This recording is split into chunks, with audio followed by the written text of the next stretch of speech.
എന്റെ രാജ്യമാണ് എല്ലാ ഇന്ത്യക്കാരും എന്റെ സഹോദരി സഹോദരന്മാരാണ്.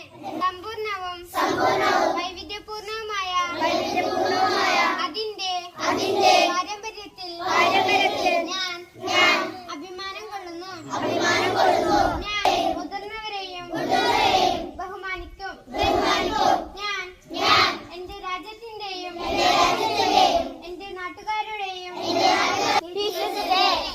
Very good. അപ്പോൾ നമ്മുടെ സ്കൂളിലേക്ക് ഇന്ന് കുറച്ച് പേര് നമ്മുടെ മാനേജർ എത്തിയിട്ടുണ്ട്, PTA പ്രസിഡന്റ് ഉണ്ട്, അതുപോലെ തന്നെ ലയൺസ് ക്ലബിന്റെ പ്രസിഡന്റ് കുര്യാക്കോസ് ചേട്ടനും അതുപോലെ ട്രഷറർ സെക്രട്ടറി സോമൻ ചേട്ടനും എത്തിയിട്ടുണ്ട്. അതുപോലെ ക്ലബ് അംഗങ്ങള് നമ്മുടെ PTA